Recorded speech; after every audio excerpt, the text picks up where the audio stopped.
On Thursday, we'll hear, again, God willing, from Carolyn Marsh. She's a longtime environmental activist who's just passionate about the natural environment. Among her achievements, she defended the Hammond Bird Sanctuary from being paved over by the city and having a hotel built on it. It's a wooded area by Lake Michigan that migratory birds like to stop in on their way north or on their way south, crossing the lake. She's a very experienced activist. Part of what you're going to be looking for from her is ideas for your own action project. Because in November, or maybe even sooner, October, you as a class need to decide what you want to do. You may decide you want to do something on the environment, and she may have really specific ideas. I would allow the class to break into two groups if we had people who were really passionate about two different projects. So listen to her experiences and get ideas from her for activism in our community. So she's just an amazing lady.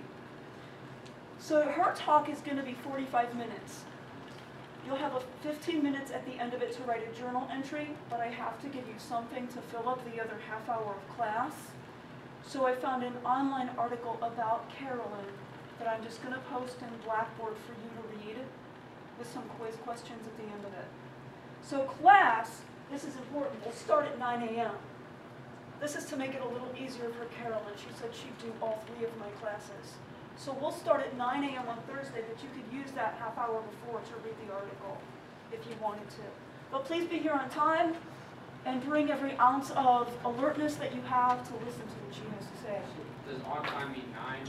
On time means 9, yes. Thank you for asking. Not for my other classes. My other classes will have a different schedule. Okay, let's see. So, and then the following Tuesday, I'm hoping to have Professor Jill Musgrave. She is a professor in our public safety department to speak about criminal justice and public safety, maybe issues of violence in our communities, or even issues of women's rights, which she kind of specializes in. So her talk, again, hopefully will be next Tuesday. Let's just do a little review before we move on. Again, on your oral exam, you're going to sit down with me for 15 minutes and tell me what you've learned. And this is some of the basic stuff that you'll need to be able to talk about. What is social justice? After spending 3 weeks together, what do you think it is? Anybody? What is social justice? How would you respond to that question? Based on your experience of the class, not a definition you pulled off Google, but what you think.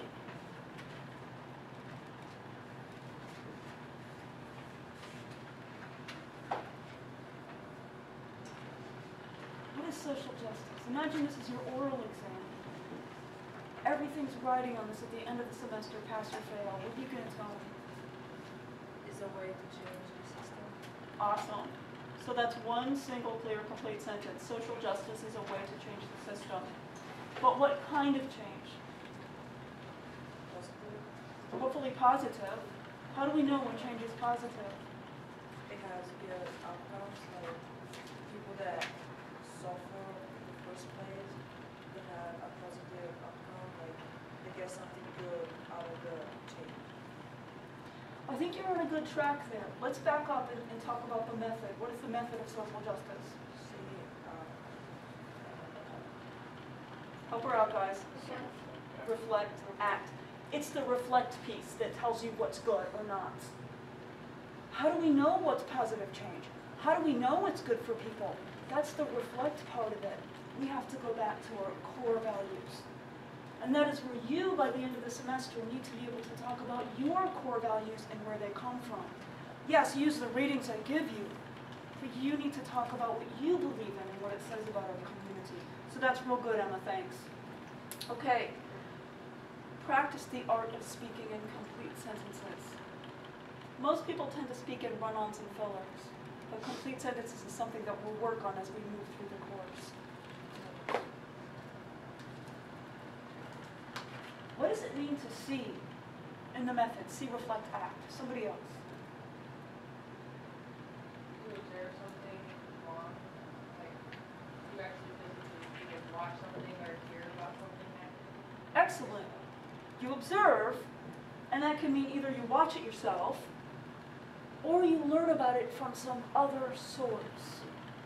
So today, we're going to be working a little bit more on the second aspect of the C method. With the theater of the oppressed activity, with the dramatizations and the narratives, that was you guys' personal experiences of injustice. And that is a form of seeing what you experience and what you hear from other people about their experiences. Today we're going to work on a slightly different form of seeing where you research, find reliable sources that contain relevant information about your issue. You learn from those sources, and then you practice the art of speaking about what you have learned. So this is really the purpose of the assignment that you're going to be working on today, and this will become an almost weekly assignment for the rest of the semester.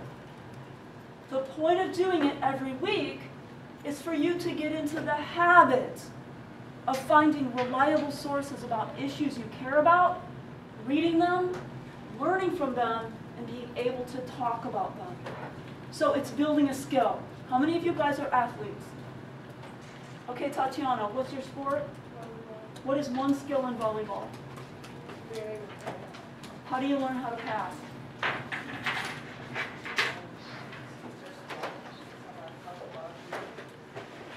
You practice, right?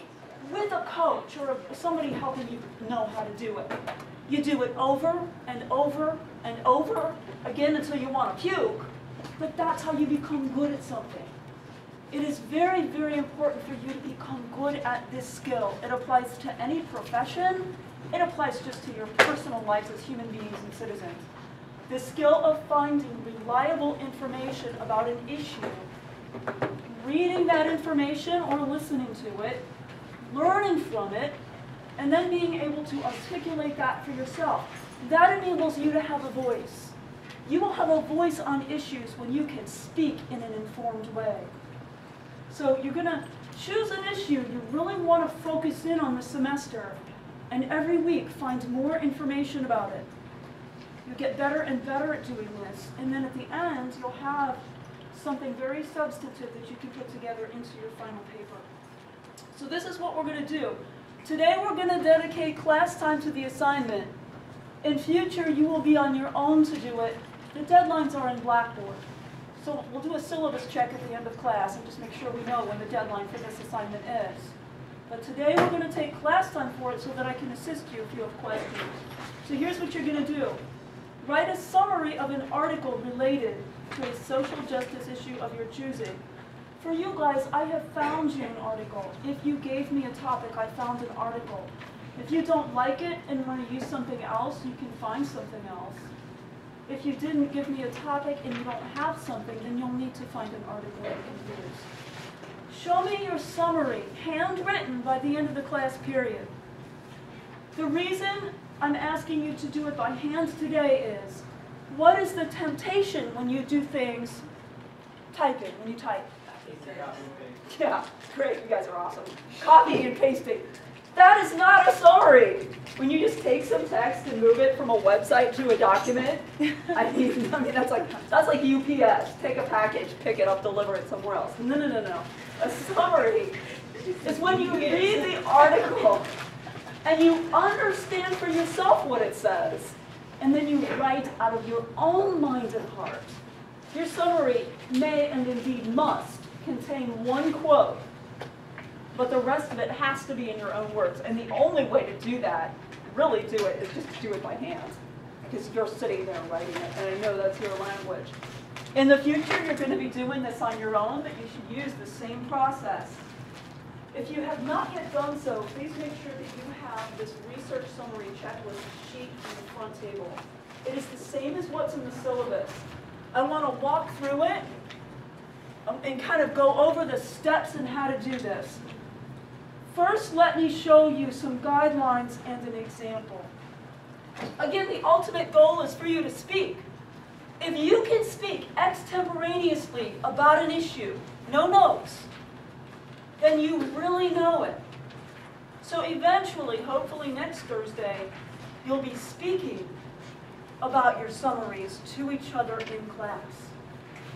So you're going to read, learn, write, and then speak. That's the ultimate goal. So here's what I will look for when I grade the summaries. This is how to put it together. It should be a substantive paragraph. 7 to 10 complete and meaningful sentences is a good guideline. Less is too little.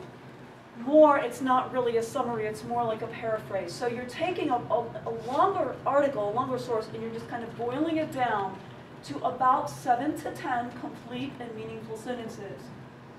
Start with a main idea, a sentence that captures the main idea in your own words. That is step one. You should read through the whole article and then set it aside and close your eyes and think to yourself, okay, what is the main message of what I just read? Put that in one sentence. Then you go back to the article and look for details. At least 3 supporting detail or explanatory sentences.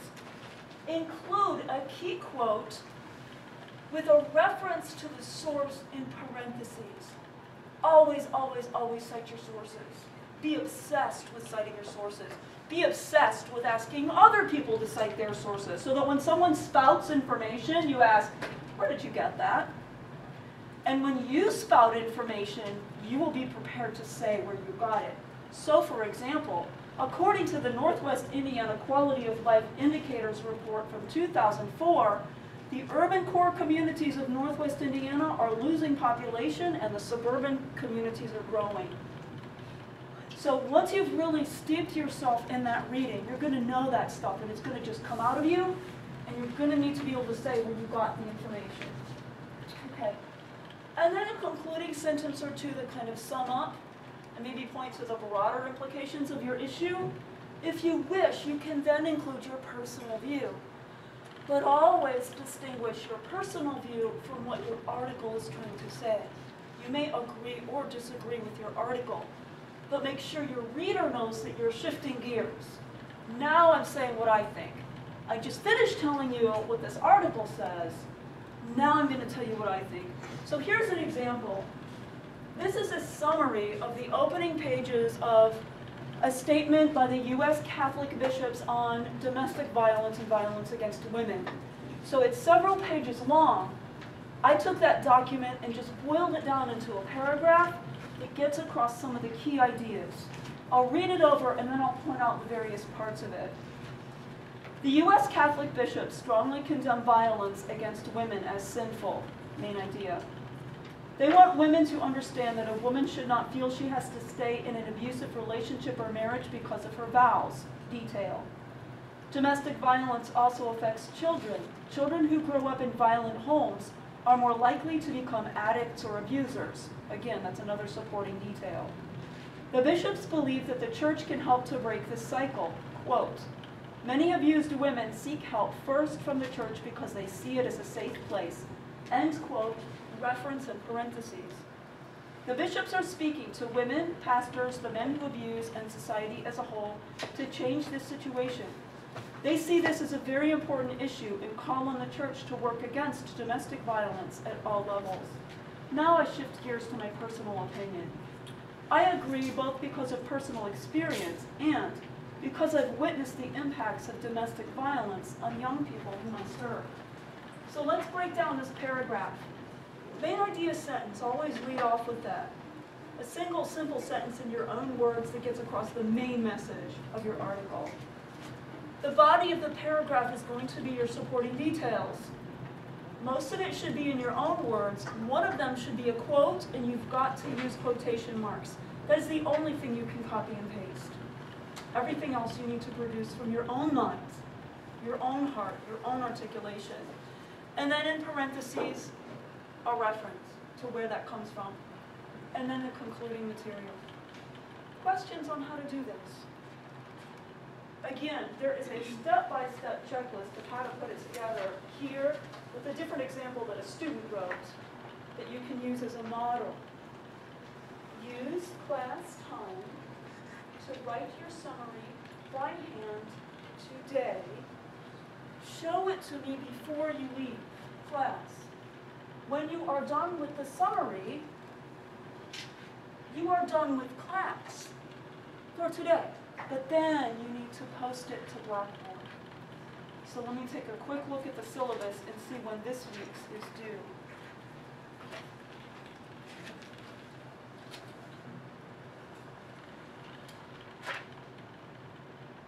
7 p.m. Monday, September 24th.